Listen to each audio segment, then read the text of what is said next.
Claro, la pandemia, la cuarentena, la vacuna, la economía, Javier. A ver, Argentina sí terminó teniendo más muertos que el promedio. A ver, si hubiera hecho lo que hizo el mundo, deberíamos haber tenido 10.000, tuvimos 40.000. El mundo cayó 3,5, nosotros caímos 12%. Tratemos de copiar lo que hacen los que lo hacen bien. De hecho, digamos, ahí recientemente Carlos ha dado una recomendación impresionante. Esa recomendación acá en Argentina no se hizo. Esperemos que no se vuelvan a equivocar de la misma manera, porque si no van a terminar generando un desastre. Y la preocupación... Para ver cómo están de bien. Claro. Javier Milei quiere decir algo, porque estábamos hablando antes de entrar al aire, sobre esta y otras declaraciones de las últimas horas por parte del gobierno. Javier, buenas noches, gracias por estar. ¿Qué tal? Buenas noches. Yo adhiero plenamente a lo que está diciendo Eduardo Amadeo respecto a la señora Vallejos. Lo que ha dicho es claramente una oda a la ignorancia. Es un desprecio por la teoría económica y la evidencia empírica furiosa. Primer punto. La pregunta ¿es una maldición exportar alimentos? Ahora, ¿y si no los tuviera, no los tendría que comprar al precio internacional? Vamos, Vallejos. 0-1 estás. Ahora vamos a la cuestión empírica. Países como Estados Unidos, como Canadá, como Australia, como Nueva Zelanda, tienen dotaciones muy parecidas a las nuestras y se convirtieron en países desarrollados. Justamente por como recién ahí hizo una línea muy sutil Amadeo, y es que el hecho de estas políticas que Argentina aplica desde la década del 30, que son la base por las cuales nos venimos hundiendo.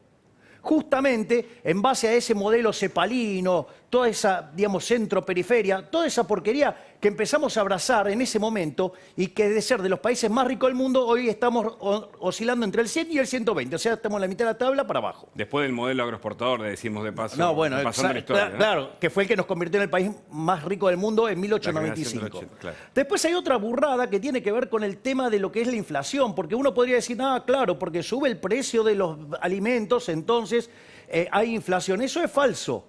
Porque si la cantidad de dinero estuviera constante, así como sube un precio y yo quiero gastar más en eso, voy a tener que gastar menos en otro y va a bajar los otros precios. Claro. Por lo tanto, no va a haber inflación. Sí. Después, también, digamos, comparto y valoro que Amadeo haya traído a colación el tema del maíz, porque esta mujer lo que no entiende es que detrás de las curvas de oferta y de demanda hay intercambios de derechos de propiedad.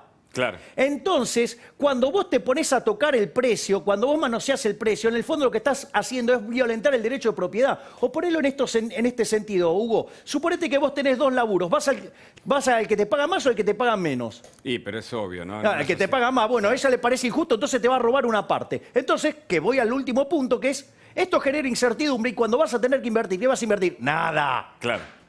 Javier, espérame porque tenemos mucho para hablar. Quiero aprovechar la comunicación con Eduardo Amadeo y sumar a Federico Andajasi, que dijo algo interesante. ¿A quién le hablan cuando le hablan personas como Vallejos? Se lo pregunto primero a Amadeo, por favor, y después la intervención de Federico. Quería agregar una cosa a lo que está diciendo Milei y luego contesto lo suyo, sí. Hugo. Los primeros que deberían estar contra Vallejos y producir un drama en el frente de todos son los camioneros, por ejemplo, ¿no? Los amados camioneros que se van a quedar sin trabajo. Una cana de riqueza. No, el problema, mire, uno de los problemas dramáticos que tiene este gobierno es que prefiere hablar para las unidades básicas, para la Facultad de Ciencias Sociales de la UBA, esto es para los amigos, para que la aplaudan. Y no se dan cuenta que tienen responsabilidades institucionales. Ellos deben responder al interés mayoritario de la gente, que es tener trabajo, tener estabilidad, vivir bien, en lugar de que intenten que la aplaudan en la facultad o en la unidad básica. Y eso es muy perverso. ¿Federico? Sí, hablan tanto para sí mismos y para su propia tribu, que en realidad terminan hablándose encima, porque esto que hemos visto hoy, ellos suponen, digamos, que los únicos espectadores son los propios, y esto trasciende la frontera, digo, de la propia tribu, y sucede esto, que hacen estos papelones constantes, permanentes, pero lo grave no es que le pase a Vallejo, lo grave es que esto le pasa al presidente. Claro. Todo el tiempo estas son las contradicciones del presidente. ¿Por qué? Porque le habla a los propios, y cuando se da cuenta, digo, que eso trascendió la frontera, y que lo que está diciendo no tiene ningún sustento, bueno, después tiene que desdecirse una y otra y otra vez. Ahora bien, la pregunta a Amadeo, a Javier, es ¿cuáles son las consecuencias de decir cualquier cosa? ¿No? Porque esto tampoco es gratuito, esto lo escucha, así como lo escuchamos nosotros, también lo escucha el mundo. Sí. ¿Amadeo? El tema es que todos los que producimos o los que tenemos un empleo, todos los que trabajamos, nos levantamos cada mañana con una enorme incertidumbre sobre el futuro. Por eso las encuestas lo demuestran, hablan de desesperanza, de miedo a perder el trabajo. Hoy día la sociedad argentina está dominada por el miedo. Sí. Y entonces estas cosas como la de Vallejo y compañía, lo que hacen es achican el futuro. Hacen que el señor que tiene una pequeña pyme o un restaurante o un kiosco diga, yo con estos locos no invierto nada. Claro. No voy a cambiarle al kiosco, no voy a cambiar el torno, no me voy a comprar un tractor. ¿Y sabe lo que quiere decir eso? Menos empleo, menos riqueza. Por eso yo decía que esto es perverso. Claro. Porque con tal de que le aplaudan a Vallejo en la unidad básica, lo que hace es que la gente que nos está mirando ahora y que tiene tanto miedo al futuro, sienta que no va a tener futuro. Amadeo, con un poquito de suspicacia, lo advierto. ¿No puede ser que también en este aspecto, como cuando se habla de salud o de educación, haya algún llamado a desviar la atención sobre los grandes problemas que hoy tiene la Argentina? Probablemente, es muy complicado saberlo, porque también tiene que ver con la gran hermana, Cristina, que nos mira todo el tiempo. La gran hermana. Y por lo tanto, y bueno, yo lo viví en el Congreso. Yo cuando los oía hablar en el Congreso, miraba las cámaras que hay en el Congreso y sentía que la gran hermana los estaba mirando todo el tiempo. Ahora, de vuelta, no salen a la calle. La Argentina tiene que ocuparse hoy día de 3 problemas: educación, salud y empleo. Obviamente cuando digo empleo digo inversión, cuando digo educación digo clases, cuando digo salud digo vacunas.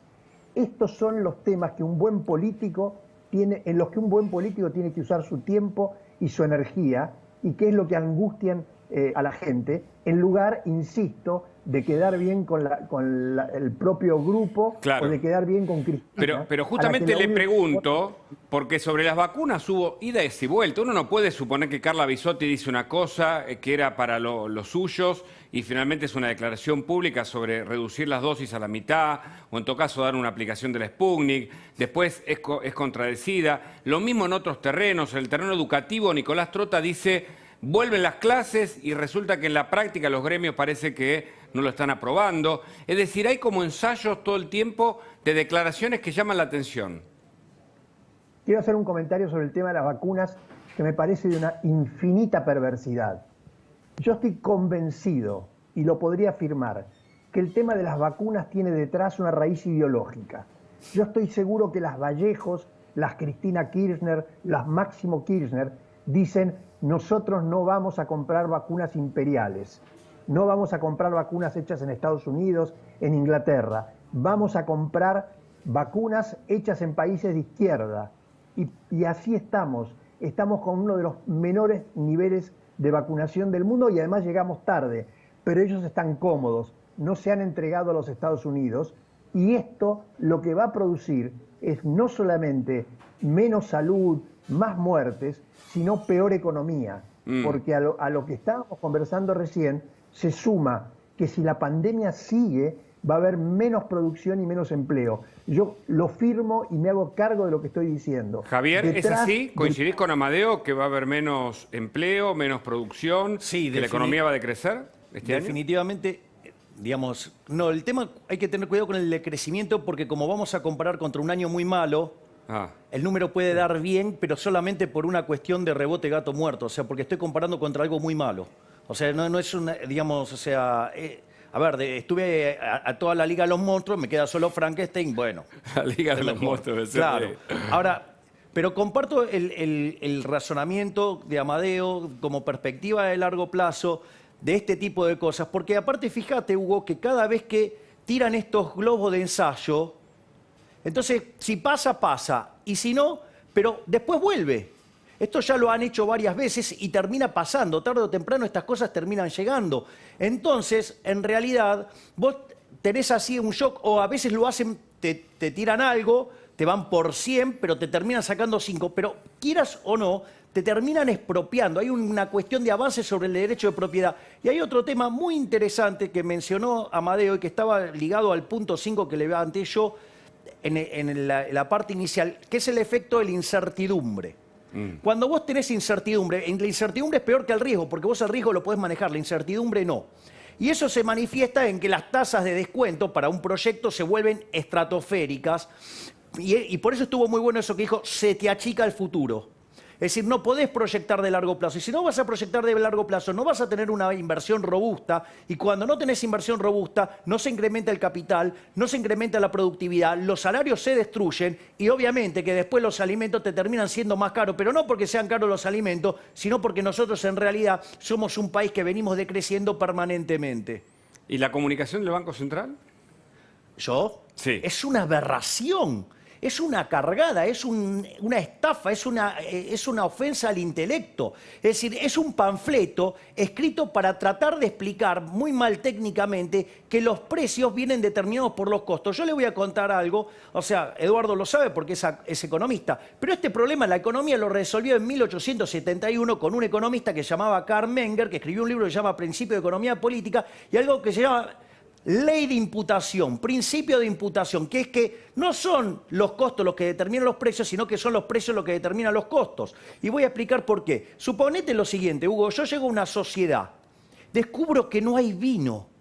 Entonces, ¿qué hago? Me consigo la uva, la botella, digamos, el corcho, las etiquetas, y como además voy a tener monopolio, le cargo un bruto margen. Es una sociedad de abstemios. ¿Me pueden decir qué hago con la botella? Tu risa dice que acaba de subir el precio de la vaselina. No. Está lleno de metáforas, Javier Milei. Aprovecho, Eduardo Amadeo, que como dijo Javier, es economista y tiene una mirada sobre las medidas. Bueno, el gobierno dio marcha atrás sobre las restricciones en las exportaciones de maíz, pero ¿es suficiente, Amadeo? Bueno, es una buena noticia. Esto demuestra también que no miran los números. De vuelta, como era muy importante políticamente pasar el mensaje de Vallejo, decir, los productores se están llenando de plata, se están guardando el maíz, no le están entregando maíz a los productores de pollos, etcétera, etcétera, etcétera, entonces vamos por todo y le sacamos el maíz. Y después cuando se pusieron, prohibimos la exportación de maíz. Cuando se dieron cuenta que sobraba maíz, esto es que en los silos hay más maíz del que necesitamos, empezaron a dar vuelta. Y yo le digo, muchachos, Basterra, la verdad que Basterra es un tipo macanudo, hemos sido amigos en la Cámara a pesar de nuestras diferencias políticas e ideológicas, pero no se puede hacer política para la tribuna, no se pueden tomar estas decisiones delirantes que fueron aplaudidas por Grabois. Nada que sea aplaudido por Grabois es bueno. Entonces lo aplaudió Grabois, muy bien, etcétera. Y gracias a que Grabois lo aplaudió, después tuvieron que dar marcha atrás porque era un desastre. Entonces, de vuelta, le pedimos al gobierno que sean profesionales, que piensen en el futuro, que piensen en la inversión, porque su principal obligación es crear trabajo, y por este camino lo están destruyendo. Milei, y es un vamos viendo, muchos señalan, y te lo quiero preguntar a Amadeo, también Federico tiene otra pregunta, ¿es un vamos viendo la política económica de este gobierno, por lo que acaba de decir Amadeo respecto al retroceso de la política del campo del actual gobierno? Yo no creo que sea un vamos viendo, y esto no tiene por qué estar en conflicto con lo que está diciendo Amadeo. A ver. Porque para mí este gobierno tiene un plan. El plan es el plan del Foro de San Pablo. Y cuando uno mira las etapas del Foro de San Pablo, digamos, a ver, ¿quién es el que cumplió las 3 etapas? Venezuela, ¿no? Que de ser un país rico, digamos, en los últimos 6 años le cayó 70% del PBI, 4.000% de inflación, 96% de Ni que hablar de las cuestiones políticas, ¿no? Claro. De la dictadura. Bueno. Sí. 80% de indigente y además un régimen criminal, asesino, sí, que este gobierno actual lo banca. Pero, digo, al margen de esas cosas, pero eso también es parte de la idea del Foro de San Pablo, porque a los propios se les permite todos y a los ajenos nada. O sea, digamos, eso es una cosa muy... Entonces, a ver, Venezuela entró en la última etapa, pero Argentina está en la etapa 2, que es mucho de plata, digamos, para el cambio cultural, la batalla cultural, y la otra mitad, digamos, de la agenda tiene que ver con aplicar restricciones, ir vulnerando los derechos de propiedad, y eso termina generando mal funcionamiento del sistema económico que después deriva en cada vez mayores dosis de intervención y eso es lo que después conduce a las economías al socialismo y después las empobrece. Porque recordemos que cuando uno alertaba este tipo de cuestiones en Venezuela, ¿qué decían en Venezuela? Nosotros no somos Cuba. ¿Y nosotros qué estamos diciendo? Nosotros no somos Venezuela. ¿Chile qué dice? Nosotros no somos Argentina. Claro. Ojo. Es decir, una autocracia, algo así de el vamos por todo, pasado a la lógica política de un gobierno que quiere la suma del poder y controla desde el Estado todo, la economía y el resto de... Igual a mí para lo que tiene que ver con el Frente de Chorros prefiero decir cleptocracia. Bueno. Amadeo.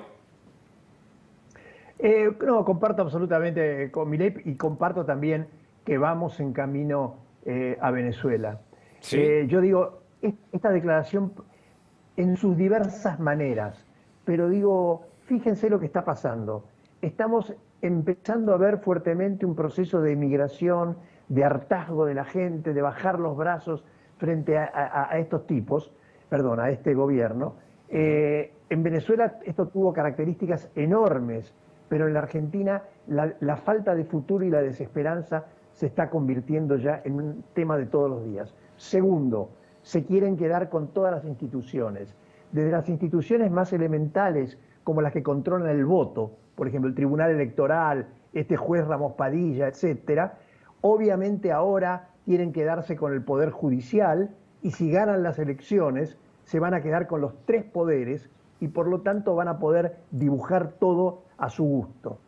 En términos de política internacional, los papelones que estamos haciendo cotidianamente apoyándolo a Maduro, suponiendo que con mandarle un telegrama a Biden protestando por lo de Trump, van a poder limpiar lo que están haciendo. Claro. El camino, yo no quiero dramatizarlo a los niveles de que está Venezuela hoy, pero lo que está claro es que este gobierno no cree, no lo dicen. ¿Cuántas veces dijo el presidente Fernández las palabras inversión privada?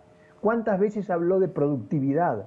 ¿Cuántas veces habló de eficiencia? Sí. ¿Cuántas veces habló de las cosas que necesitamos para crecer? Ellos no creen en esto. Eduardo Amadeo, gracias por el contacto.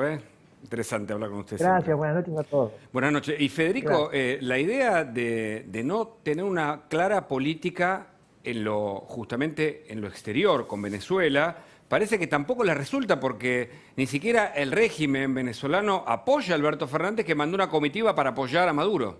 Es muy curioso, Hugo, lo que señalás, porque efectivamente todos los esfuerzos que hace el gobierno de Alberto Fernández para congraciarse con Venezuela, que de hecho salió la Argentina a apoyar esas falsas elecciones que hubo hace poco tiempo en Venezuela, no fueron suficientes y de hecho todos los voceros, los principales protagonistas de la dictadura venezolana, Diosdado Cabello, los que lo secundan, no hacen más que humillar una y otra vez al propio Alberto Fernández. Y es curioso, pues lo más interesante del asunto es cómo el propio Fernández hace de cuenta que estas declaraciones no existen, no dice una sola palabra al respecto. Pero además esto de ir por derecha y por izquierda, en todo caso, no termina de ser claros en lo político, ¿no? Y por supuesto Javier Milei, que además cree que si la economía va rumbo a Venezuela, obviamente es para mayor control estatal. ¿Es así, Javier? Sí, efectivamente, así es, Hugo. Y esto complementa con lo último que dijo Eduardo Amadeo, y es, ojo con, yo voy a citar dos gigantes del pensamiento económico. Uno es Ludwig von Mises, el otro es Friedrich von Hayek. Mises escribió un libro que se llamaba Intervencionismo, el método de la tercera vía, y lo que decía Mises es que no hay más que dos sistemas, está el socialismo y está el capitalismo. Y cualquier solución intermedia es inestable y tiende al socialismo. Por lo tanto, cuando vos abrazaste las ideas del socialismo, cada vez vas más para allá. Y eso también puede ser explicado también en un libro de Hayek, maravilloso, que se llama Camino de Servidumbre, que muestra que cuando vos intervenís en un mercado, porque cuando vos haces un intercambio, que estás haciendo intercambios de derecho de propiedad y son voluntarios, y eso conduce a la mejora de las dos partes, cuando vos te metés a intervenir en eso, ¿qué pasa? Genera daño a las dos partes. Y al darse esa situación, genera un resultado peor que el que tenías originalmente. Entonces, ¿qué pasa? Demanda más intervención. Y así sucesivamente, ¿qué pasa? Llega un momento que cuando el Estado adopta un tamaño tan grande, digamos, el sector privado es tan débil que el avance hacia el sistema totalitario socialista es inexorable. Ahora, ¿hay espacio en la Argentina, con la sociedad argentina, con una república, con instituciones todavía sólidas, para este tipo de mecanismos, este tipo de, lo que vos decías, el Acuerdo de San Pablo? ¿En qué consiste? ¿Lo puedes explicar breve? A ver, Mientras Federico prepara, el foro de San Pablo básicamente se crea después de la caída del muro, cuando aplasta a los socialistas. Digo, recordemos esto, porque pareciera que en Argentina, digamos, lo que ganaron la disputa fueron los socialistas. No, perdieron, muchachos, digo, knock, knock. Sí, entiéndense que perdieron. Ahora, digamos, al margen de eso, ¿sí? Como se quedaron sin financiamiento, ¿qué hicieron? Se juntaron todos, armaron el Foro de San Pablo. En aquel momento el único presidente era Fidel Castro, ¿sí? Y básicamente la idea era establecer la Unión Soviética Latinoamericana. Eso tenía tres partes la agenda. Una primer parte de la agenda era 80% vinculada a todo lo que era la batalla cultural y un 20% en ver mecanismos para conseguir financiamiento. ¿Por qué? Digamos, o sea, es más, la apuesta de Castro era que el primero que iba a llegar a la presidencia era justamente Lula, y se equivocó, fue Chávez. Y Chávez fue el que regó toda la zona con eso, pero no solo eso, sino que además hay complicaciones adicionales, porque ¿qué es la parte 2? La parte 2, la fase 2 es 50% batalla cultural y 50% tiene que ver con intervención y avance sobre el derecho de propiedad. ¿Qué es la tercera etapa? Directamente el avance definitivo sobre la propiedad privada, y qué es lo que termina generando el desmoronamiento total del sistema. Y eso es básicamente lo que está subyacente en la agenda de este gobierno. No lo van a aceptar, ¿sí? Cualquiera que diga esto lo van a estigmatizar, lo van a perseguir, pero la realidad es eso a lo que apuntan, porque ¿saben qué? En el socialismo a los únicos que les va bien es a los políticos, a los jerarcas, a los oligarcas de la política. Es decir, en este caso se sienten que son ellos y no le importa. Eso sí, logran la igualdad. Sacando los jerarcas, todos pobres. Bueno, lindo país nos querés llevar. Por ahora, el resultado indica que la pobreza en la Argentina viene creciendo de manera sistemática, paulatina, pero sin retorno, Federico. Claro, bueno, y a propósito de esto que decís, Hugo, a mí me gustaría plantearme, ¿no? Y plantearle a Javier, ¿cómo haces con el dato cierto, puro y duro, de que la mitad de la población está en la pobreza? ¿Qué se hace, digo, desde tu punto de vista, con esa cantidad enorme de gente, con esos millones de personas que no tendrían ningún otro recurso que no sea la asistencia estatal? Eso, digamos, desde lo económico. Y después desde lo cultural. Vos tenés varias generaciones que han crecido en esta idea de que tienen que recibir absolutamente todo por parte del Estado. A ver, la única solución que encontró el mundo a esto se llama crecimiento económico.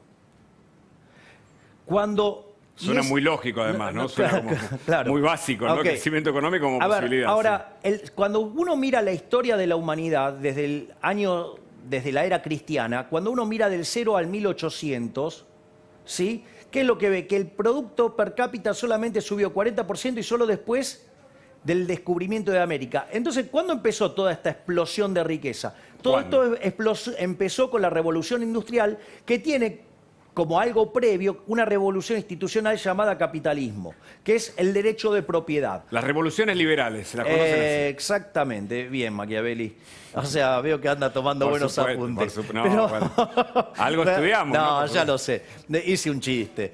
Entonces, ¿qué es lo que pasa? Lo que pasa es que me sentí mal. Amadeo dijo que estaba Martín de Tasque, profesor, y yo tengo 30 años de docente universitario. Es muy importante. Pero al margen de la humorada, porque además Martín es uno de mis mejores amigos. Es que la realidad es tan, la realidad es tan dramática, los datos, lo que Federico siempre nos trae, incluso a nivel de la salud, de la cantidad de contagios día a día, que no hay manera de plantearla de otro modo que no sea de manera amable, incluso con una sonrisa, hasta con un poquito de sarcasmo, y por qué no. Exacto.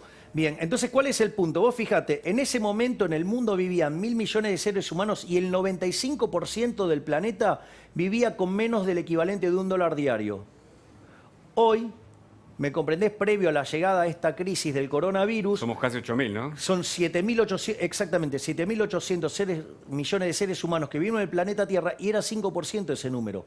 Es decir, ¿y eso cómo se consiguió? A partir del crecimiento económico. Mirá, el crecimiento económico no tiene mucha magia. Eso ya lo había descubierto Adam Smith en la investigación sobre la naturaleza y la causa de la riqueza de las naciones, para los amigos, la riqueza de las naciones, ¿sí? Donde básicamente describe cómo es un proceso de crecimiento económico, y en esa lógica, digamos, la base, ¿sabes cuál es? invertir. Pero para invertir tenés que respetar los derechos de propiedad y además tenés que generar ahorro. Entonces, cuando vos, ¿sí?, trabajás con la hipótesis keynesiana, dale el gasto, dale el gasto, dale el consumo, dale el gasto, dale el consumo, y todo el tiempo estás penalizando el ahorro, ¿sí?, no solo que penalizás la inversión y la economía no crece, sino que además, como lo hacés del sector público y vivís con déficits fiscales descomunales, terminamos en crisis tremenda. Les voy a pasar un dato muy interesante. Dale, a ver. En los últimos 40 años, Argentina es el segundo país del mundo que menos creció. Vamos, está El todo segundo dicho. país, ¿quién es el primero? Es un país africano, ahora no me acuerdo bien el nombre, pero O sea que en los últimos 40 años, el segundo país que menos creció después de un país africano, es Argentina. mirá vos, qué dato. Hablando de crecimiento, de riqueza, de inversión, vamos a hablar con Martín Yesa, intendente de Pinamar, porque claro, hay preocupación en la costa. Había expectativa de la temporada que de algún modo pretendía revertir en parte lo que fue la cuarentena y las restricciones durante lo peor de la pandemia, pero ahora hay idas y vueltas, y él se reunió con el gobernador Axel Kicillof y queremos charlar, creo que lo tenemos conectado, a ver. ¿Qué tal? Muy buenas noches, Hugo, y muy buenas noches, Federico. Veo que está por ahí Javier también, un cariño a todos. Saludos. Yo estoy en Valeria del Mar, partido de Pinamar. Ah, ok. Bueno, contanos lo último, ¿qué es lo que está pasando en la costa? ¿Cómo resultó la reunión con el gobernador Kicillof? ¿Habrá restricciones? Por favor. Fue una reunión de monitoreo, de seguimiento, primero de cómo evoluciona la curva epidemiológica, después cómo está la actividad turística y en tercer lugar cómo fueron evolucionando las medidas que se tomaron desde el viernes por parte del Gobierno Nacional, el domingo por parte del Gobierno Provincial y luego cómo nos fuimos acoplando los municipios. En el caso particular de Pinamar, nosotros estamos, para el que nos está viendo y quizás no conoce Pinamar, Pinamar es una ciudad que tiene cerca de 330.000 camas, somos 45.000 habitantes, septuplicamos la población prácticamente en algunos de los picos del verano y hasta llegamos a octuplicar la población en verano. Y de esas 330.000 camas, cerca de 280.000 camas son de casas y de departamentos. Ese mercado, que es el inmobiliario, que es el más fuerte del partido de Pinamar, a nivel turístico y volumen de gente, está con una ocupación realmente muy alta, ya que es una temporada de propietarios. Y lo que estaba en alquiler se alquiló todo a unos precios que sorprenderían a más de uno y que siempre es muy incómodo para mí, por la situación que vive el país, hablar de los números digamos, que se mueven en Pinamar, y ahí Javier lo podrá explicar mucho mejor, parte de la culpa que tenemos a veces por la gente que le va bien, a veces siente la culpa de contar que le va bien, ¿no? Pero bueno, a nosotros... Pero acá, nos quedamos con el que, eje cualitativo, el alquiler o en todo caso una vacación de propietarios, hasta ahí estábamos. Sí, y a eso se le suma que todo lo que es alquileres va bien, digamos, funciona realmente bien, digamos, vuela y con niveles muy altos. Después lo que es hotelería, tenés dos grandes segmentos. Por un lado lo que es la gama alta, Cariló o Pinamar Norte, está con índices de ocupación del 85, del 90%, fundamentalmente los fines de semana, y en la semana baja al 75%. Y lo que es la hotelería de 1, 2 y 3 estrellas baja mucho en la semana, está en un 30% de ocupación, y apenas llega al 50% los fines de semana. Es decir, dos segmentos muy marcados, diferentes, que entendemos, a ver, más allá de la situación del coronavirus, creo que es una radiografía de cuál es la situación económica en la Argentina, que tenemos un segmento de la Argentina con ahorro en dólares, capacidad en dólares, que realmente está teniendo unas vacaciones baratas, digamos, para el que tiene ingresos en dólares, y para el que tiene ingresos en pesos son vacaciones mucho más difíciles que el año pasado. Martín, fuiste criticado por algunos sectores en algún momento cuando se estaban decidiendo sobre las restricciones. ¿Cómo está la situación con respecto a eso? ¿Cómo fue la conversación con el gobernador Kicillof? Bueno, sí, fue una discusión y creo que a algunos todavía creo que no les terminó de gustar, pero es mi industria. Yo les decía, miren, si tuviera una fábrica de zapatillas, yo trabajaría para que abra la fábrica de zapatillas. Yo entiendo, esta no tiene chimeneas, pero es un factor de distribución de riqueza, genera trabajo. Nosotros en Pinamar somos importadores de trabajo, Hugo, somos importadores de trabajo. No solamente vienen de Madariaga, que está enfrente, vienen de Santiago del Estero, vienen de Tucumán. Digamos, es realmente un mercado que además genera, digamos, no solamente genera riqueza, sino que genera distribución de la riqueza. Claro. Entonces, para nosotros la industria turística es de lo que vivimos, digamos, y nos dedicamos profesionalmente a esto. Entonces, cuando nos decían que era inviable, era, che, bueno, pará, sentémonos a hablar porque vuelven las automotrices, vuelven la fábrica de zapatillas, ¿por qué no va a volver la nuestra? Y realmente desde que abrimos, la curva epidemiológica está estabilizada, digamos, tenemos la misma cantidad de casos hoy de la que teníamos con 45.000 habitantes antes de abrirnos al turismo. Claro. Somos cerca de 250.000 habitantes y tenemos 230 casos. Con esto no quiero decir que no pasa nada. Porque No, pero sí está claro el concepto, Martín, y quiero incorporar a Javier, porque Javier le encuentra una explicación, a ver si es así, a esto que vos planteás como duda. Es decir, que la restricción no solo no ayuda en materia sanitaria, sino que destruye la economía. Javier, no sé si, Bueno, digamos, esto acompaña lo que dice Martín Yesa. Un A segundo. ver, Sí. la experiencia argentina en eso ha sido contundente. Hizo la cuarentena más larga y más cavernícola del mundo. Eso está en los datos. Hace unos días los mostró, creo que Martín los mostró, Sí. Sí. de que Argentina tenía la cuarentena más larga y más dura por la gente de Our... Sí, por un estudio de los que trae, Sí, sí. exactamente, sí, que son los que computan... Our World in Data. Exactamente. Gracias, Fede. Y cómo es, y no solo eso, hay algunas cosas muy interesantes de las que contemplaba Pero Martín. Yesa, perdóname, para ir al punto central, dice, en verdad no se entiende por qué las restricciones, y él trata de cuidar su industria como intendente. No, obviamente, digamos, si no se le destruye la economía, si no, digamos, mirá lo que le pasó a Argentina. Argentina no solo que le ha ido mal en la cantidad de muertos por millón de habitantes, porque llegó a estar entre los 5 con más cantidad de muertos por millón de habitantes, sino que además Argentina el PBI le está cayendo casi el triple de lo que cae el resto del planeta. ¿Y entonces? Bueno, entonces, digo, claramente, digamos, o sea, yo propondría que cambien el equipo. O sea, digo, para mí debería haber sido desplazado el señor Ginés González García, Pedro Can, Luis Cámara, Eduardo López. Deberían haber sido todos. Pero esta idea que vos proponías, que la economía, digamos, marcada por un Estado cada vez más presente o eso cuasi expropiatorio, bueno, le da más poder. pero alguien tiene que pagarlo el Estado. Ese es el problema. Es decir, si el Estado fuera bueno, sí, entonces hubiera sido un éxito la Unión Soviética, y sin embargo fue un desastre en lo económico, en lo social, en lo cultural, al margen de que mataron 150 millones de seres humanos los comunistas. Pero no solo eso. A ver, el problema es este. Martín tiene un punto muy fuerte ahí. Digamos, el ejemplo de España. Digo, justamente el ejemplo de España es un país que vive del turismo. O, si ustedes toman el caso suizo, digamos, se dedican a 5 cosas los suizos, ¿no? A relojes, cortaplumas, chocolates, bancos y turismo. Ok, no les va mal. Eso también le pasamos la factura a Vallejos también. Pero, entonces, el argumento debería ser eso. Pero yo entiendo, pobre Martín, tener que discutir con el analfabeto económico Sí. de Kicillof, sí, que tiene sus amigos zurdos en España y que la están destruyendo. Martín, tu visión como intendente, ¿no? Más allá de los comentarios que nos interesa, porque vos decís, yo tengo que defender como intendente lo propio. Mirá, lo difícil es eso. A ver, yo siempre trato de ser empático porque más con las realidades que no conozco. Mi realidad es muy concreta. Recién lo decía Javier, por ejemplo, es como decirle a los suizos que no hagan navajas. No, mirá, negro, hacemos navajas y hacemos chocolate. Bueno, no hagan navajas y no hagan chocolate. Nosotros nos dedicamos a esto. Entonces, por eso, a veces uno se siente incomprendido cuando te juzgan por estar defendiendo esta industria, pero digamos...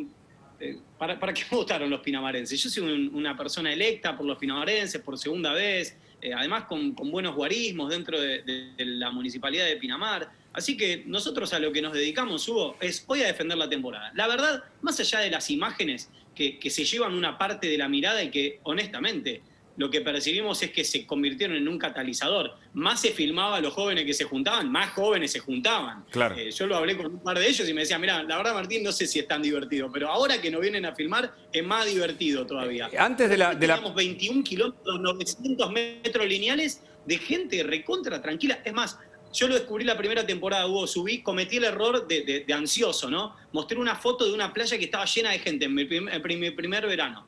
¿Y sabes qué me decía la gente? Eso no es Pinamar. Eso no es Pinamar. O sea, si está lleno de gente, no es Pinamar, no es para nosotros. Las playas de Pinamar son playas a las que la gente viene a estar tranquila y por eso tenemos localidades como Cariló, Valeria del Mar, Ostende, Pinamar, con un montón de actividades. La gastronomía está funcionando bien. Ahora con esto de la 1 de la mañana, bueno, es un desafío, estamos viendo qué creatividad le inventamos para ver si la gente puede salir un poquito más temprano, acompañar a los comerciantes, pero sí, está llena de desafíos y bueno, vamos tratando de ponerle creatividad y bueno, con el lomo de los comerciantes, que la verdad es muy difícil seguir exigiéndoles a los comerciantes porque este invierno, en mi caso, ¿no? Como intendente, Claro. lo que les pedimos, que no haya turismo, que no haya gastronomía, bueno, en nuestra industria la verdad que fue algo muy difícil, pero bueno, lo fuimos laburando, fuimos dando las discusiones y creo, a ver, no todas las discusiones siempre las podés ganar, pero la más gruesa de todas, que era poder tener temporada, bueno, la tenemos y ahora, bueno, esto lleva un montón de desafíos diarios. Martín Chiesa, muchas gracias por el contacto. Un cariño a todos. Y Javier, si llega a presentar el libro, lo esperamos por Pinamar. Ah, bueno. Bueno. Qué bueno. Voy con Pandenomics ahí. Bueno, muy bien. Ahora, Federico, estas medidas restrictivas, vos seguís el día a día de la pandemia, de la evolución de los contagios, ¿ayudan a lo sanitario o perjudican o en todo caso no son benevolentes en ese aspecto y encima perjudican la economía? Mira, claramente lo que no ayuda para nada son las contradicciones, ¿no? Porque por una parte, vos, obviamente, digo, que en un punto tiene que haber restricciones, que es lo que estamos viendo ahora en Europa, que se abre, se cierra según las necesidades, pero eso se hace racionalmente. Ahora bien, si vos vas a convocar gente a la Casa Rosada para los funerales de Maradona, con todo el cariño que le tenemos a Maradona, la verdad que el mensaje que se transmite es muy diferente. Quiero decir, no se puede estar en estos dos extremos, ¿no? Por una parte, promoviendo los funerales de Maradona en la Casa Rosada, con esa manifestación, esa cantidad de gente que hemos visto, y por otra parte, hacer cierres absolutos. Vos te das cuenta que es una desproporción. Claro. Y creo que ese es el gran problema de la Argentina en general, ¿no? Que nunca encontramos un justo medio. Claro, y hablando de no encontrar el punto medio, parece que la economía que se viene es preocupante. ¿Qué es lo último que analizaste de las declaraciones de los distintos funcionarios del gobierno, Javier? ¿Puedo hacer una...? Sí, claro. Porque antes me habías preguntado Dale. por quién era el país que más había caído en los últimos 40 años. quedó. Te doy el ranking, los primeros, porque no te Sí. voy a dar todos. El que más cayó es Congo, después le sigue Argentina, después Irak, después Siria, después Zambia, después Zimbabue, después Bulgaria, después Venezuela y después Nigeria. Pero no es el 2020, son los últimos 40 40 años. años. Que eso Es una demuestra, catástrofe. claro, eso demuestra la pobreza estructural que está cercana al 48 y algunos hablan de la mitad de la población argentina con un 10% de indigencia. Pero te amplío la pregunta sobre las perspectivas para la economía de este año, Javier. Mira, las perspectivas no son buenas, o sea, de vuelta, todo el mundo se recupera en B corta, Argentina también. El problema es que Argentina va a un nivel más bajo porque en el medio quebró a miles de empresas, decenas de miles de empresas, destruyó 4 millones de puestos de trabajo. Por lo tanto, no vas a recuperar el nivel previo que tenías a la crisis. O sea, ese es el primer punto. O sea, podés llegar a tener un rebote, pero eso es una mentira. Porque, Hugo, si vos tenías ingresos por 100, por decir algo, mirá, caíste a 0, ahora vas a 50. Sí, ¿sabes qué? Mejoraste infinito, pero todavía estás 50 Pero la abajo de lo que tenías. promesa de Alberto no era que iba a llenar las heladeras. Digo, bueno, preguntando así con un poquito de sarcasmo. Bueno, digo, estará apelando a la sustitución de bienes, así como sustituye el asado por la polenta. Ah, claro.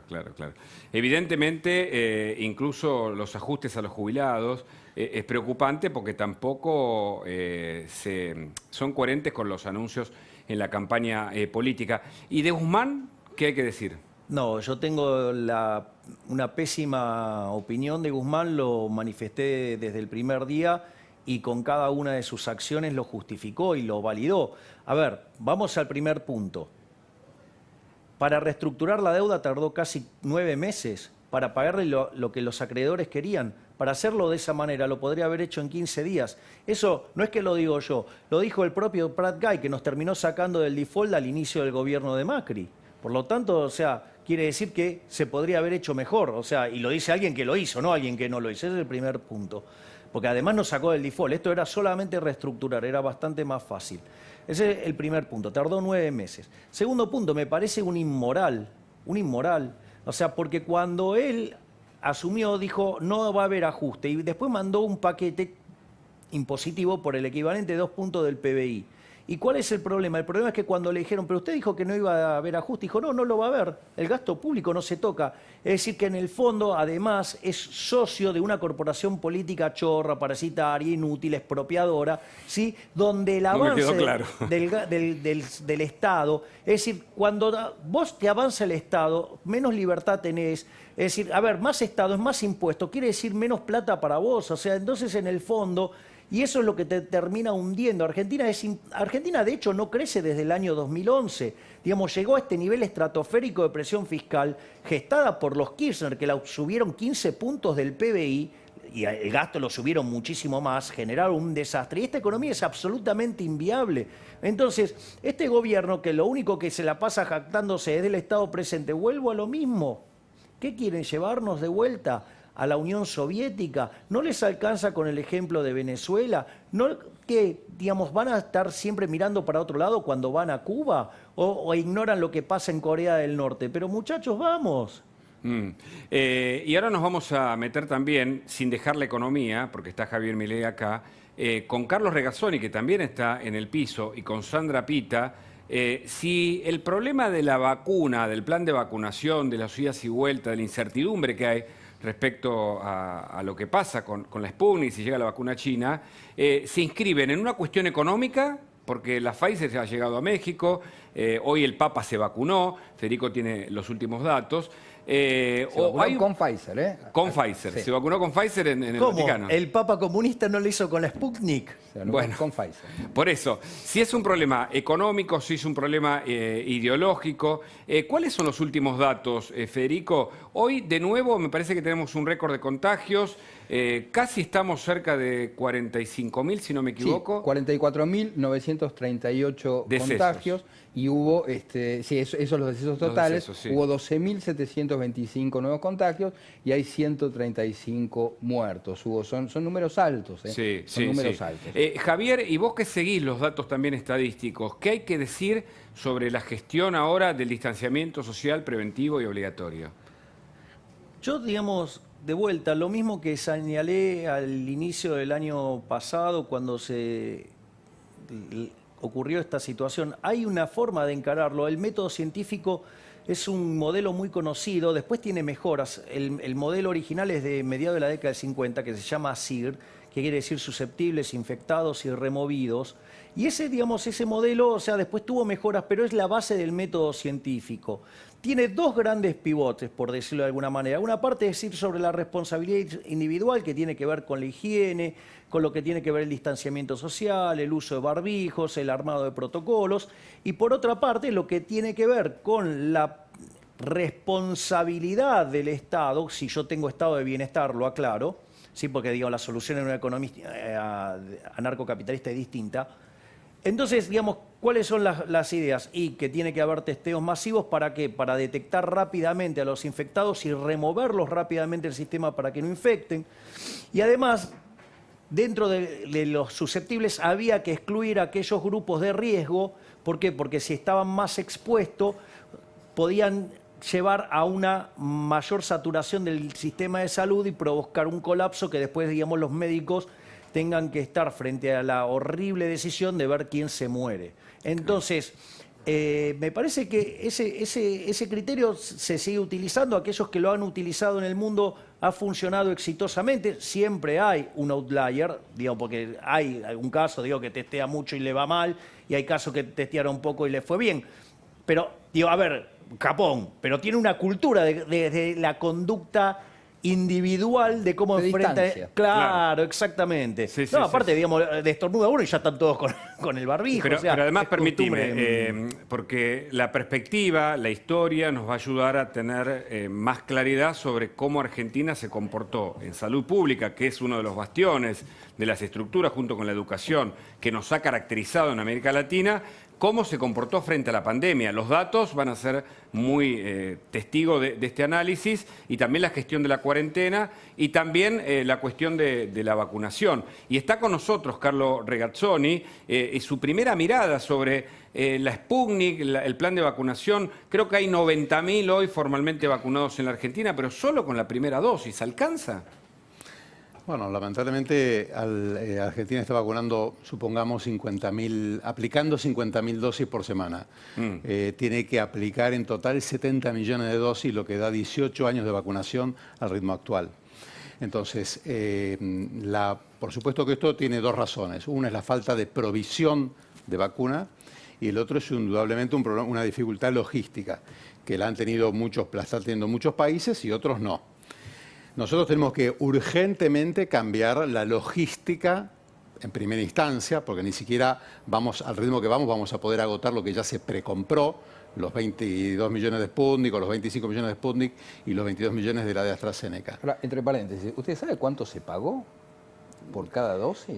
No, hay precios internacionales de referencia que son $20 las 2 dosis. De todas maneras, cualquier dinero que se pague hoy va a ser barato para la vacuna porque el daño que hay por no vacunar es enorme. Claro, pero usted habla de la logística, está muy bien, y la pregunta de Federico, con quien hablamos de los negocios que hay detrás seguramente de este tema, es si la logística para la aplicación es necesaria, pero primero es necesaria la vacuna, entiendo. Y todavía ahora entendemos que mañana sale un avión, otro avión a buscar la segunda parte de la primera dosis. La información que del gobierno, hay cambios, es un poco errática, con lo cual yo no voy a usar eso. Claro. Voy a usar la información que da el observatorio que creó la Universidad de Duke específicamente para controlar los contratos de vacunas en todo el mundo. ¿Y entonces? Argentina tiene dos contratos de precompra. Uno con AstraZeneca, 22 millones de dosis, y otro con Sputnik, 25 millones de dosis. Eso alcanza para vacunar, hay que descartar un 15% de pérdidas que se dan habitualmente por logística, por problemas de frío y demás. Eso alcanza para vacunar durante el 2021 a la mitad de la población que hay que vacunar. Es decir, Argentina, con vacuna, en el 2021, en el hipotético caso que pueda aplicar 47 millones de dosis, solamente va a haber solucionado la mitad del problema de la circulación viral. ¿Y eso es inmunidad para la población argentina? Claro, acá estaríamos hablando de 2 dosis. Eso no es inmunidad de rebaño. O sea, ya sabemos que en el 2021 inmunidad colectiva para el país no va a haber. Ya eso está Con lo descartado. cual, el país, a menos que se consigan 45 millones de dosis Eso más. implica que vamos a tener que convivir una vez más con la pandemia y en todo caso cuidar lo económico, me imagino, Javier, porque digo, si tenemos que convivir con esto, las medidas restrictivas evidentemente no tienen el acuerdo político y la gente ya no da más.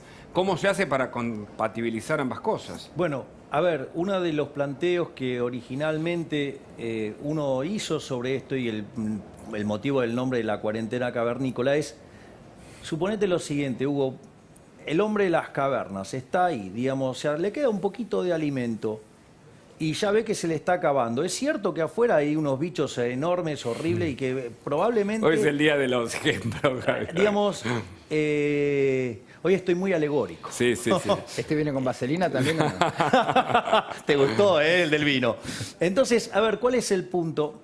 Pero no me va a decir que no es bueno para explicar teoría. Está muy bien. No, los ejemplos siempre son pedagógicamente de lo mejor, sobre todo para que la gente pueda estar de manera amigable. Claro, entonces, ¿cuál es el punto? El punto es el siguiente.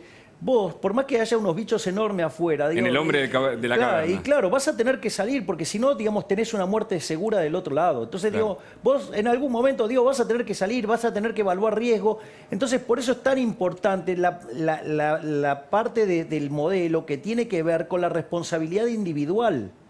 Porque esto, digamos, seguramente Carlos lo puede decir. O sea, vos no vas a cambiar, digamos, cómo contagia, pero sí podés bajar la probabilidad de contagio. Claro. ¿Carlos? Y eso, la clave es cómo removés gente, ya sea por las vacunas y por cómo vos lográs el concepto de inmunidad de rebaño, es que cuando vos ya achicaste tanto el número de susceptibles, no generás tantos infectados, entonces el ritmo de los removidos te hace caer la evolución de la epidemia. ¿Coincide con esto, Carlos? En los modelos determinísticos es como dice Milei, pero esta enfermedad no sigue el curso clásico del modelo de CIR, que es determinístico. No, eso está claro, Carlos. Sino que es un modelo más bien estocástico. Entonces pasémoslo limpio. Por claro, pueden volver limpio. algunos, por ejemplo, digamos...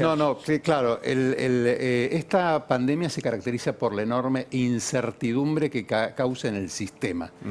Nadie previó en Inglaterra que ahora iban a estar creciendo 10 veces más rápido de lo que hace 2 meses porque apareció un nuevo mutante. Lo mismo le está pasando a Alemania. Yo le voy a decir 2 cosas. Vamos a hablar de la Argentina porque en abstracto es muy difícil. Por supuesto. Convivir con el virus es imposible. ¿Ah, sí? Quítenselo de la cabeza. Ningún ser humano va a poder convivir, ninguna comunidad va a poder convivir con este virus, porque de hecho ninguno lo hizo. En un año de cuarentena, una de las cosas de pandemia, uno de los hechos que quedó claro es que ninguna sociedad puede convivir con el virus. De hecho, se apela a los remedios a veces más ya inadmisibles para uno, como puede ser un cierre. En este momento Alemania bajó 75% la circulación en todos los rubros. Claro, pero perdón, hago un paréntesis. Lo que pasa es que Alemania aplicó restricciones momentáneas. Europa no ahora manejó... una versión de 2 meses. Claro. No, pero no quiero entrar en eso. Lo que quiero decir es lo siguiente. Convivir con el virus es imposible, porque el virus lo que hace es duplica el riesgo instantáneo de morir anual a cada grupo etario. Ajá. Entonces nosotros tendríamos 40.000 muertes en menores de 45 años si la pandemia quedase desatada. No hay país que haya quedado donde la pandemia se ha corrido desatada, porque además hay fenómenos urbanos y demás. Ahora, es inadmisible, no lo puedo soportar. Y además porque usted tiene una piedra de toque al final del camino, que es el sistema de salud, que es el gran, un poco lo que hablaba recién Milei, el tema del dilema de la última cama, del último respirador. Entonces, la convivencia es imposible, si no los países lo hubieran hecho. Claro. O sea, además, convivir con el virus y esperar las muertes es mucho más ruinoso económicamente que cualquier medida previa. A Argentina se le están acabando los cartuchos. Lo que está ocurriendo en la costa está generando... En esta epidemia hay un fenómeno de aceleradores. Es decir, cuando el riesgo de la comunidad se termina apareciendo al riesgo del lugar donde está más acelerado, porque es contagiosa. Entonces, lo que está pasando en las playas es catastrófico para la epidemia. No voy a hablar de economía porque no lo sé, pero yo les digo, para la epidemia, todos los modelos matemáticos lo que demuestran es que la aceleración que está viendo de contagios no la van a ver en la costa, porque la gente no se testea en la costa. Porque pregunte usted a alguien que está en la costa, que tiene síntomas, lo que cuesta conseguir un test. Claro. Se hacen y se vuelven a la casa. ¿A dónde? La ciudad, a la AMBA, y acá se testean, y acá contagian. Claro, claro. Entonces, esto va a pasar, porque esto no tiene, o detenemos rápido lo que está ocurriendo.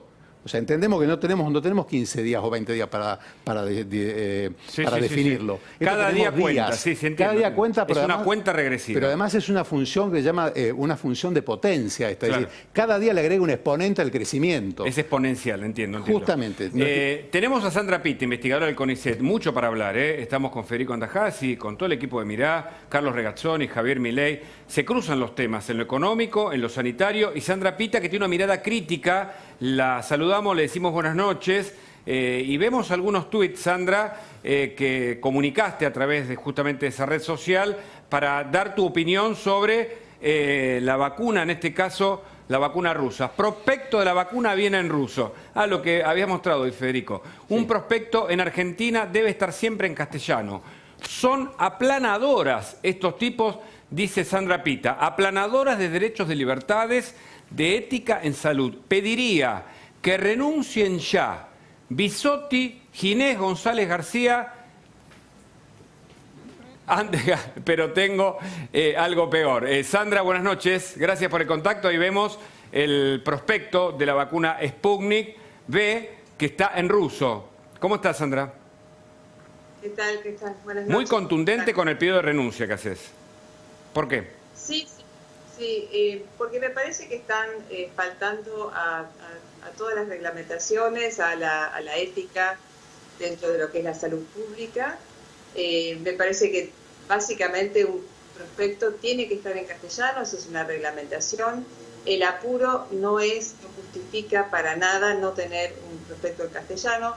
No hay que olvidar que las personas que están inoculando con esta vacuna, que yo considero que no se debería estar usando, pero bueno, la persona que tiene que inocular recurre a ese prospecto muchas veces para informarse, y ahí lo puede traducir, ¿no? Tiene el Google Lens y todo eso, pero digamos que el apuro no justifica este tipo de irregularidades.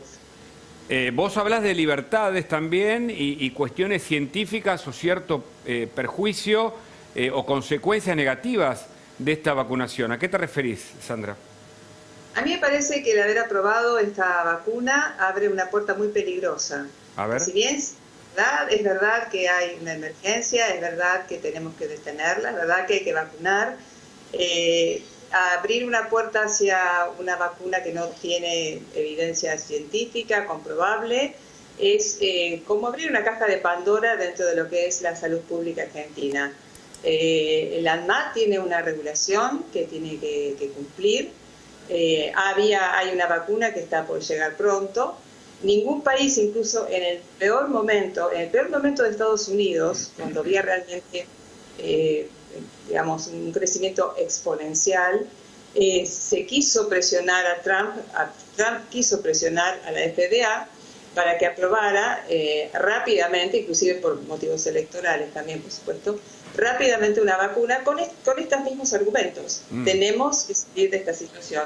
Y la FDA dijo, no, nosotros vamos a cumplir con determinadas reglamentaciones y regulaciones antes de aprobar cualquier cosa, porque se pone en juego el prestigio de un organismo regulatorio y se pone en juego la salud pública. Porque fue autorizado, recordemos, por el Ministerio de Salud, que es un organismo político, una institución, digamos, un ministerio que depende del gobierno de turno y no del ADMAT. ¿Pudo haber sido presionado el ADMAT con el prestigio que tiene por el gobierno de turno?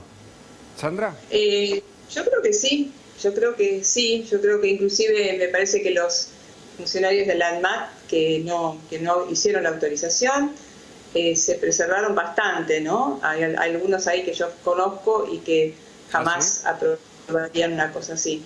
Y creo que por eso no lo hicieron, ¿no? Simplemente hubo una recomendación también de una figura política. Y después, bueno, el Ministerio de Salud se hizo cargo. Y ahora se va a tener que hacer cargo de las consecuencias a futuro, porque tenemos un organismo regulatorio que era de excelencia y muy prestigioso.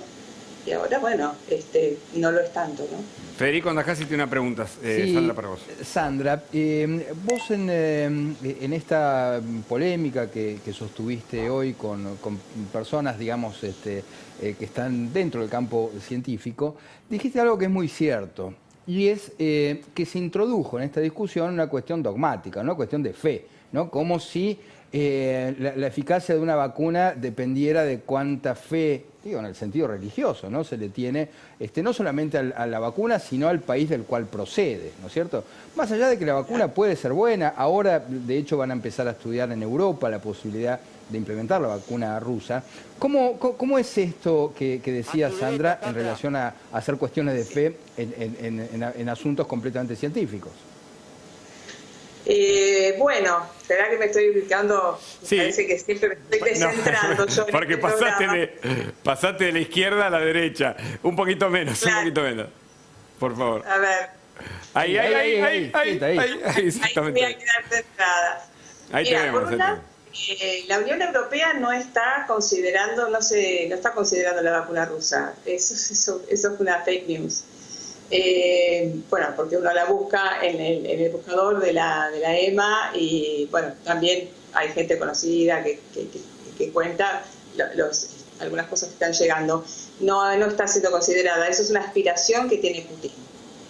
Y con respecto a la fe, y bueno, sí, a mí me llama mucho la atención que los científicos apelen a la fe cuando la aprobación de una vacuna o de cualquier medicamento tiene que ver con la confianza y tiene que ver con la evidencia científica. Claro. Esto de apelar a la fe, para mí es tan rudimentario como apelar a que es una urgencia, aprobemos cualquier cosa porque tenemos que salir de esto. Y si no funciona como esperamos que funcione, Claro. Es maravilloso, pero quizás no es efectivo. Y vos hablabas, Sandra, recién de las consecuencias posibles y negativas, entiendo por lo que decías, sobre la vacuna, sobre el ADMAT, sobre la futura salud argentina. Yo creo que sobre la vacuna puede no tener efectos adversos, es decir, y no solamente, todo el mundo se orienta cuando uno habla de la vacuna, todo el mundo piensa en los efectos adversos.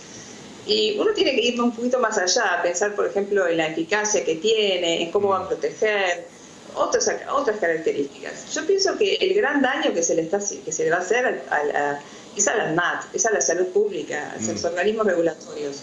Creo que de eso no se vuelve. Inclusive de militar una vacuna de este tipo, siendo un científico y estando en el área de la inmunología o de la farmacia o de la medicina, yo creo que no se vuelve. Volvimos a una palabra que, bueno, era de las últimas semanas, el tema de la militancia, ¿no? Militar la vacuna, militar los aviones, militar desde el punto de vista discursivo y tal vez, no sé si hay una victoria anticipada. Suma al doctor Regazzoni para la mirada a propósito justamente de la Sputnik. No, digamos, las críticas sobre el Sputnik las hice en su momento y son las que hay. Uno lo que uno tiene es información. Ahora bien, cuando uno tiene que tomar una decisión prudencial, tampoco la heparina intravenosa cristalina para el tratamiento del tromboembolismo de pulmón se empezó a usar sin trabajo de investigación prospectivo, doble ciego, randomizado, o el oxígeno medicinal. Nadie nunca comparó el uso de la mascarilla contra el no uso de la mascarilla.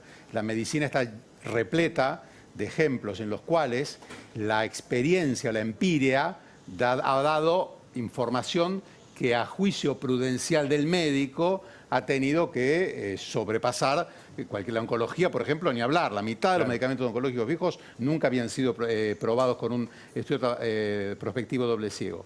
Lo que no quita que coincido en que el procedimiento fue patético.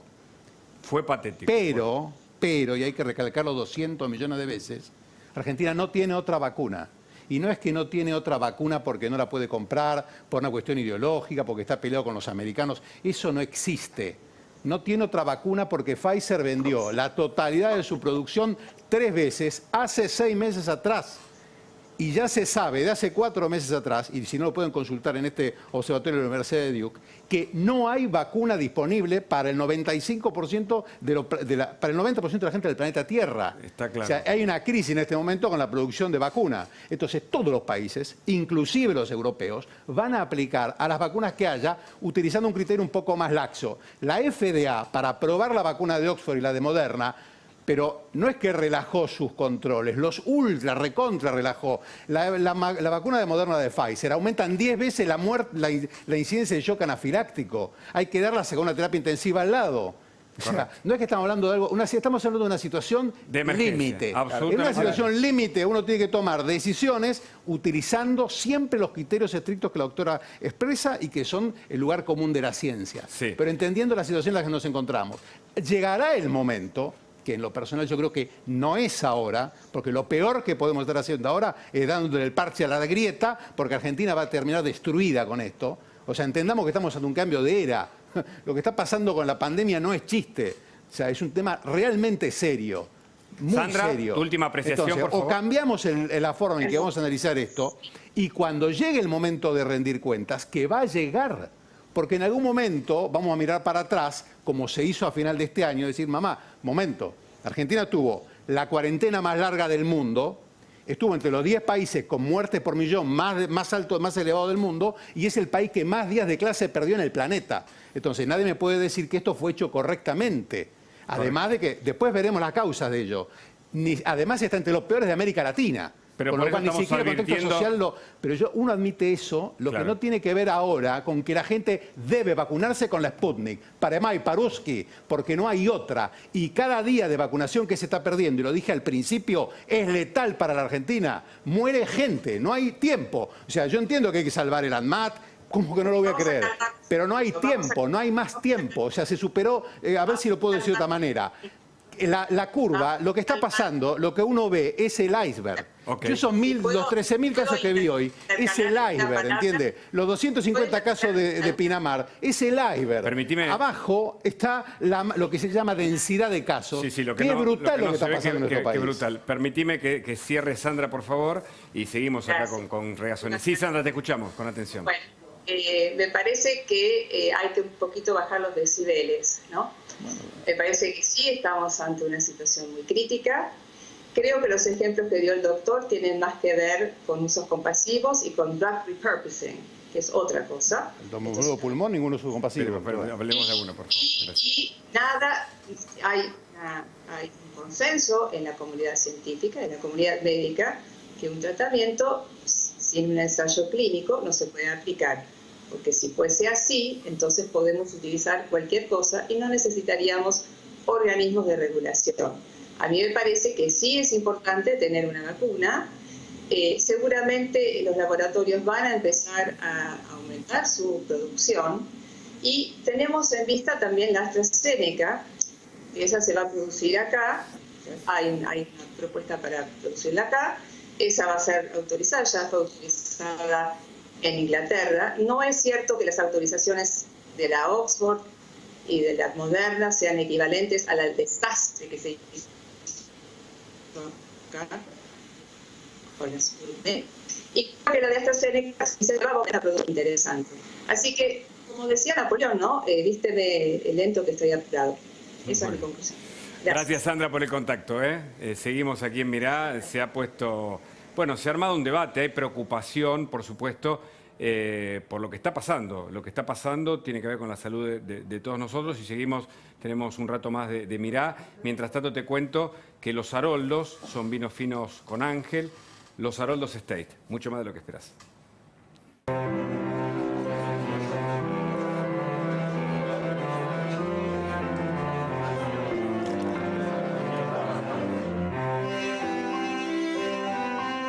Los Haroldos Estate, mucho más de lo que esperás.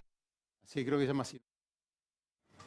Claro, se armó un debate. Es que, en definitiva, todos estamos preocupados por la pandemia, por el coronavirus, por poder vacunarnos. Y cierto, ayer se explicaba, y Carlos creo que tiene datos también, hay una preocupación por la incertidumbre en la comunicación formal de gente que ahora no se quiere vacunar. Federico, vos querías aportar algo sobre el tema también. Sí, a propósito de esta polémica muy interesante entre el doctor y Sandra Pita, yo quiero aportar una información que a lo mejor acerca posiciones, ¿no? Porque la vacuna Coronavac china, ahora Brasil hizo estudios a fondo con esta vacuna y demostró que está por debajo de las expectativas, que solamente protege en un 50%, no llega al 70% que era lo que se esperaba, con lo cual, bueno, esto también es una mala noticia para el mundo porque sería una vacuna menos, claro, una vacuna, claro, quiero decir, con menos eficacia de la esperada. Claro. Entonces, algo de esto no podría pasar, por ejemplo, con la vacuna rusa. Digo, esta es la vacuna de Sinovac, ¿no? De Coronavac. Mire, le voy a decir algo. Sí. En el mundo real hay un fenómeno de la investigación que se llama el paciente del trial